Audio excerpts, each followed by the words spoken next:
Hi, this is Mick Elliott from Electronic Specifier. I am on the ARM stand at Embedded World with Dennis Laudick of ARM. Dennis is going to discuss how ARM is working with automotive manufacturers to help what we now see in front of our eyes, which is the digital transformation of cars. So Dennis, can you just tell us the role that ARM is playing in those developments? Yeah, sure. So ARM's basically, I view ARM as foundational technology. So what we produce are processor and other related designs that software runs on.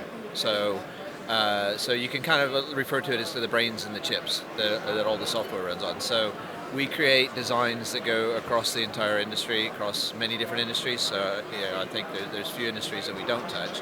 But automotive is a big focus for us. We've got an entire group that are dedicated to automotive, and we've seen ARM technology being used in cars for over 20 years.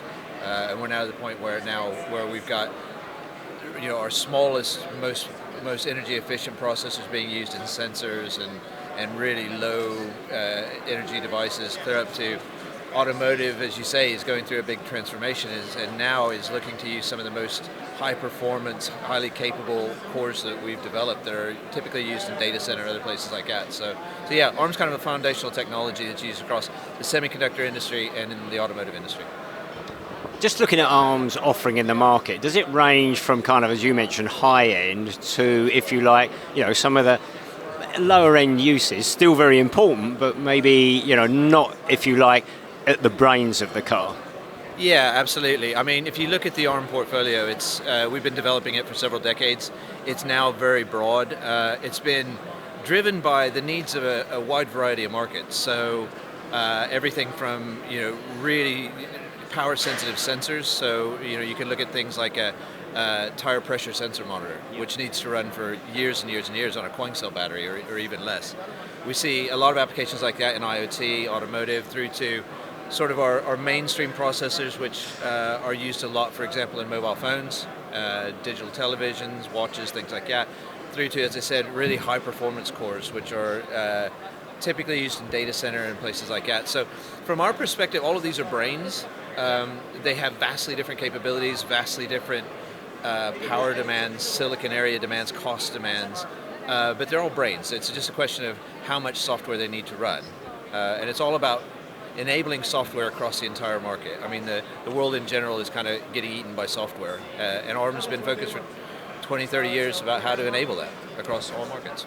I mean, one of ARM's drives as well is to, there's now a shift to kind of zonal architecture in cars. Can you just talk to that for us? Yeah, so there's a huge transformation that's happening in automotive, and from a processor technology perspective, it's really exciting. So, there's a few different forces that are coming into play. Some of them are, for example, the move to electrification. Another one that we see quite often is the steady increase of autonomous features and driver assistance features, which I personally get really excited about because these are saving lives. It's going to make everyone's life more enjoyable, but also safer. But also there's a big change in consumer expectations around the user interfaces and how dynamic the car is. I think 5 years ago, 10 years ago, people saw cars as a reasonably static device, where nowadays people are starting to look at them more like they do their phone. They're expecting them to be a rich experience, to be updated, to live. They expect a car to actually get better over time. And so all of these are kind of driving more software, masses of more software into the vehicle. We see stats that say that a modern car has over 100 million lines of code. Which is one of the most software demanding devices on the planet.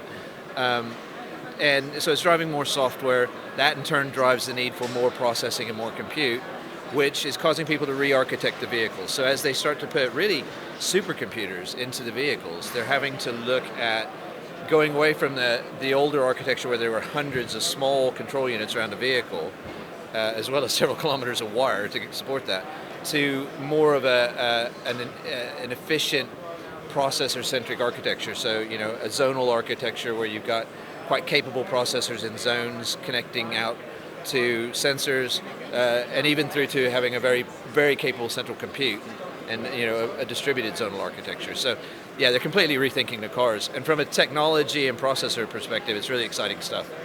How closely are you working with the automotive manufacturers to, to listen to their needs, listen to their requirements?